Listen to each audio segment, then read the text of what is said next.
This is the 10% Happier Podcast. I'm Dan Harris.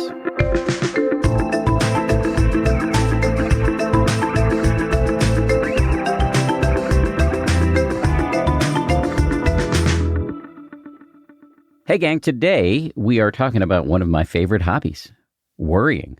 Our guest is so good at worrying that he calls himself a worry warrior. However, said guest is also a veteran Dharma teacher, which means he also has a bunch of tools for working with worry skillfully. The guest in question is Bart van Melik. He's a guiding teacher at the Community Meditation Center in New York. He's also our Teacher of the Month over on our new app, 10% with Dan Harris, which means Bart will be creating new meditations and also appearing in some of our weekly live meditation and Q&A sessions. If you want to sign up, head on over to danharris.com. There's a free 14-day trial if you want to try before you buy. We'll get started with Bart van Melik in conversation with the executive producer of this show, DJ Cashmere, right after this. Bart van Melik, welcome back. Thank you, DJ, for having me again. It's a genuine pleasure. Likewise. Thanks.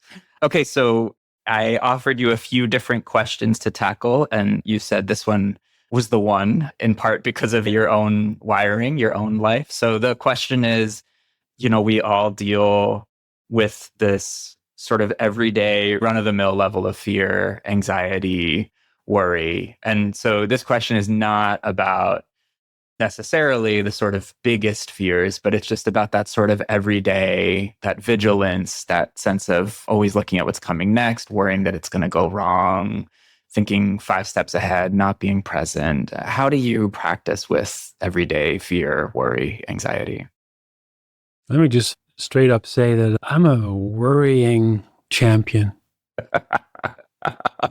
What was the phrase you used before we started? A worrier warrior? Is that? Yeah, I'm a worrier warrior. I guess it's in the nature of my conditioning to very often have these what if thoughts. What if this is going to happen? Or I'm not sure if what I did, if they liked it.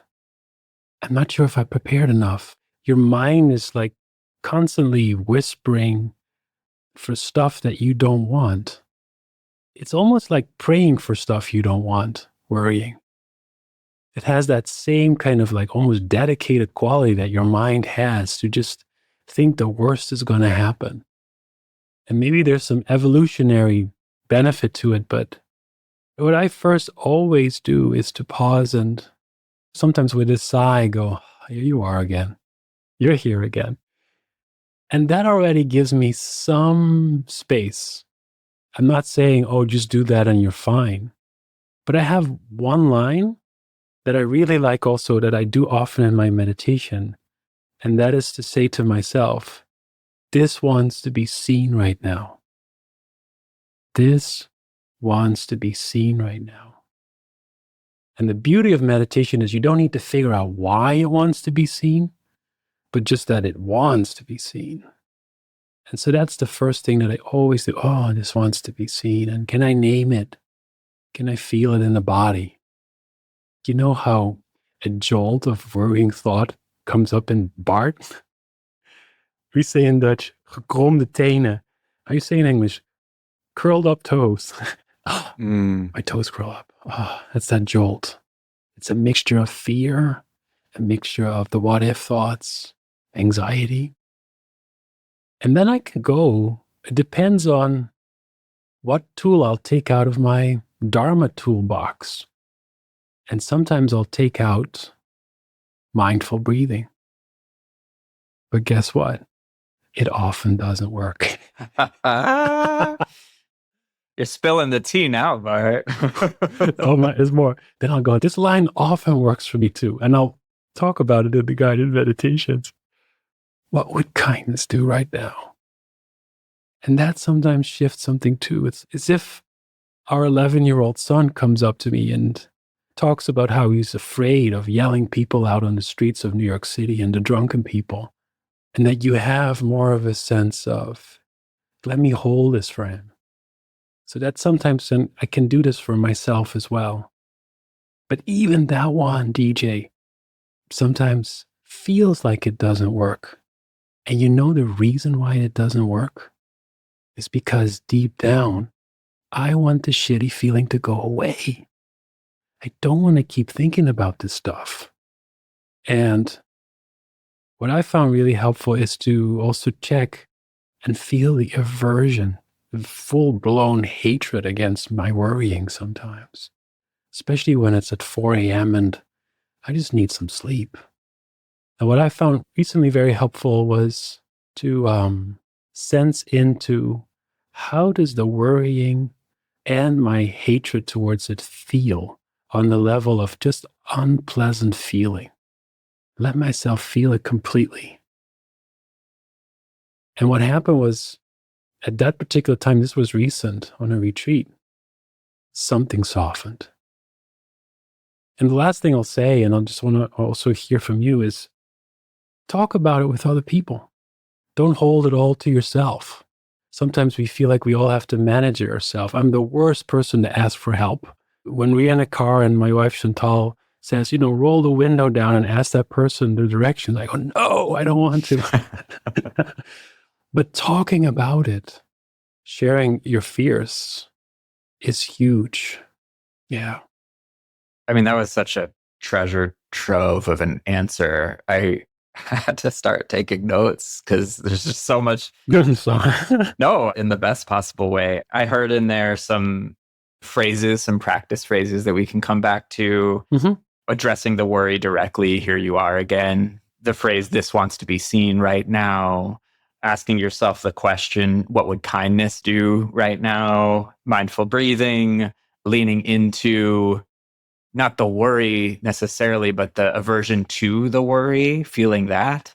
Asking yourself the kind of somatic question, what does the worry feel like? And what does the aversion to it feel like? Yeah. Talking about it with other people as an incredibly succinct sort of masterclass. The question that comes to mind for me is, I can see how, depending on the moment, one or more of those tools would be useful. And something we talked about in our last conversation is coming up for me again now, which is all of these are predicated on you knowing that you're worrying. Correct. And can you just say a little bit about how we can more often or more quickly jump from that moment where we're so identified with the worrying that we don't even know that's what we're doing, which in some cases can last hours, to that moment where we've woken up enough to know, oh, this is worry. Because up until the moment it's worry, it's not worry, in my mind at least, it's reality, it's necessity, it's safety, it's protection. Of course. Yeah. Getting from that to this is worry, in some ways, for me at least sometimes, feels like the whole ball game. Yeah. I think what we're doing right now is really helpful, is to talk about it, is to engage it too, and hear from other people so that we will recognize it faster. It's the same thing with doubt. It's hard to recognize doubt. And I remember once I was teaching this was a class of middle schoolers, and our topic was fear and worry. And for some reason, what came into our group was, does anyone know the top 2 fears in America? And I said, I don't know, let's look it up. This is years ago, and I just Googled it at the time. And you know what the top 2 fears are in America? 2 is death. 1 is public speaking. And then what we did in the group was we all shared our top 2 fears and what we often worry about. And I think when we actually engage in community, because I think meditation ultimately needs community and friendship, and the voice of another is really helpful in terms of reflecting back on periods of time when fear or worry was strong for you. And so that is one thing that's been really helpful for me when it comes back up again, because I've been reflecting on it with other people. And I think it's also a great gift that we can offer to our kids, to be really frank and honest. Because the kids ask me, Bart, what are you afraid of? You know what my top 2 fears are? 2 is throwing up. I hate throwing up. And number 1 is just losing either Chantal or Lou, being alone. in reflecting on it, I find it really helpful. And then to go back to your question about, but what if you're really stuck in your mind? Everything your mind is saying seems so true. I think that every time when I feel like tension, I'll drop in another question for me, and that is, what is this? What's going on? What is this? So that you're not just becoming, again, maybe mindful and pause, but also become curious, what's going on? And because if you engage more with this stuff and talk to other people about your worries and your fears, it might help the recognition, oh yeah, I'm just worried about, and you fill in what it is. I love that question, what is this? It's like the lowest possible barrier to entry question, right? Yeah. So it's not like, how does this aversion feel? It's 4 steps behind that, right? Or before that. Exactly. It's not asking us to have identified anything. It's just asking us to get in the habit of being curious. And then that curiosity can be onward leading and send us down the path. But just asking, what is this? That's great. Yeah, what is this? And very often I don't know the answer. So then to go to that second thing that you already know further along in terms of getting it, become familiar with it, is this is what not knowing feels like. Or like confusion might feel like. Because how often do we really recognize confusion? Not that often, because when we're confused, we don't even know we're confused. And so don't be discouraged when you don't know the answer to that. Just the question in and of itself will snap you out of something. Yeah. This point about how infrequently we recognize confusion as confusion, it just brings to mind for me, the Buddha had a million lists. And one of the most important was the 3 root poisons, the sort of 3 phenomena that are at the root of all of our suffering: greed, hatred, and delusion. And there's this great, I may have said this at some point on the show before, but there's this great Matthew Brensilver line where he talks about how greed feels like a hole in the heart, anger or hatred feels like a fire in the heart, and delusion feels like the truth. Yes. I love the linguistic sleight of hand, but it's also just such a freight train of a sentiment to realize, oh, like that one really is the slipperiest and trickiest, because what overwhelming percentage of the time that we're in delusion are we walking around thinking that we're in reality? That's literally what it is. That's the definition. Yeah. That so resonates with me as well. What's coming to my mind is also then how we cling to what the mind is producing. The Buddha has this teaching around, check out these 4 areas of clinging, not just clinging to pleasure, but also check out when you're clinging to rites and rituals or norms and conventions. I never thought of exploring that. But he also says, notice when you are clinging to opinions. And very often when we are in that state of worry and confusion or delusion, we're so opinionated. And we believe, we cling to these opinions. Sometimes when I go, what is this? It's just holding on, it's clinging. And I think that through conversations and through being with other people and hearing these teachings and engaging them, that's what helps us to recognize specifically those difficult ones like confusion and worrying thoughts. There's a through line in your answers here and in the conversation that we aired a few weeks ago, but it's especially resonant in this conversation around the importance of being in dialogue about this kind of stuff with other people, sharing your fears and worries with other people, talking about your practice with other people. It was such a central element of what the Buddha taught. And obviously, it's such a resonant part of your practice and how you move through the world. And in a second, I'll ask you to talk about the community that you lead. But I just want to really put a fine point on this. So much of what we in the 10% happier world are trying to build is connection and sangha virtually across time zones, across countries with teachers like yourself, because we hear from people so often that They can't go on a retreat. They don't have a local Sangha. They don't have access to the community that they're looking for. And so Yeah. we're doing our best to do our piece of that.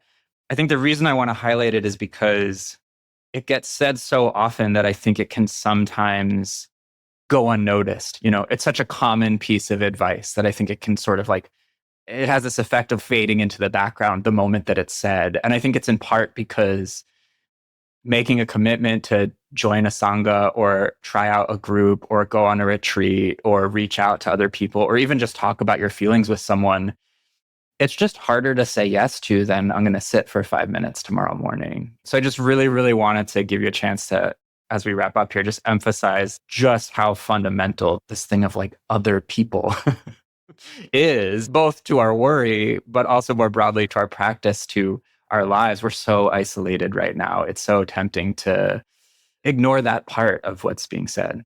Yeah. I would start by just noticing that tendency. When you have that tendency, maybe there is a thought, who could I reach out to now? And then, let's just, like you said, maybe sit for 5 minutes. And one of my recent insights is that I don't want to look at the world as or, but and. What if you sit for these 5 minutes and then revisit the question? There's like this famous story where the monks of the Buddha come to the Buddha and saying, we find ourselves in all these debates. And the question is, what are the crucial elements to be fully awakened? What should we start with? And the Buddha said, start with friendship.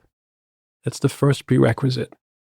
He so often says that if you really want to have a more wiser, kinder view on life, it only takes two things: the voice of another and careful attention and mindfulness. If you're not so inclined to go out like I was in the beginning of my practice, I thought I could do it all by myself, but then I stopped, to be honest with you. This was way before that even there was such a thing as apps. I would strongly suggest to try it out, to keep showing up for a group of people. And it really works also well online. I had eventually, and I still have now for like 20 years, a weekly connection with the group of people. And it could also be just someone that all of a sudden you find out, a friend that you keep connecting with. I don't see it necessarily as only people who are interested in meditation. But I think it's so important to keep connecting with people and keep talking about your experiences. And so I too have a community that I am the guiding teacher of. And we saw the same thing as you all did, is that we wanted to keep an online community going every Sunday. Our center is called Community Meditation Center. But we also realized that because we're based in New York, why don't we do it once a month hybrid? So once a month, the people could still be online, but we also have a group of local New Yorkers. And then we have also something during that week. And so that we feel like you don't have to sit with all this alone. Even just the power of sitting together online with a group of people, knowing that you might see a number of 100 people who are online, it strengthens something. And what it strengthens is, I think, a sense of, I'm not doing this alone. I am breathing right now with so many other people. And so even the next time when you might feel like, let's not do it, go back to how that was supportive. Because doing something in a group, especially even being silent in a group, it lifts something up in a lot of people. And it eventually will empower you, because that's what this practice is about. It empowers you to hold fear, to hold anger, because it's not going to go away and it doesn't need to. Because ultimately this practice is about making friends with yourself and your mind. Okay, so for anyone who wants more of this, more of you, more community, we still have a few days left in January. There will be a couple more meditations coming from you. There will be another live session on Tuesday afternoon. But beyond that, you've talked about it a little bit, but I just want to give you the chance to plug it very directly, very shamelessly. If after January people want more of you, where should they go? What should they Google? Yeah. So go to the Community Meditation Center, New York, and Every Sunday, we have a talk and also the possibility to engage as a group and also in small Zoom groups, because every month has a theme. So that when you practice with us, you really get to study a theme of the Buddhist teachings. And if you're local to New York, you can join in person. And on Thursdays, we also offer once a month insight dialogue sessions so that you're not just hearing the Dharma, but also engaging it with other people in small groups. And once every 6 weeks, we offer a in-person retreat in New York City for a day long. Our vision is to hear the Dharma, engage it, and deepen it. Awesome. We'll put a link in the show notes, and we'll also link to your website so people can see other retreats you're teaching and other ways to connect with you. Thank you. Yeah. Thank you again for doing this. Yeah. You too. Thanks for having me.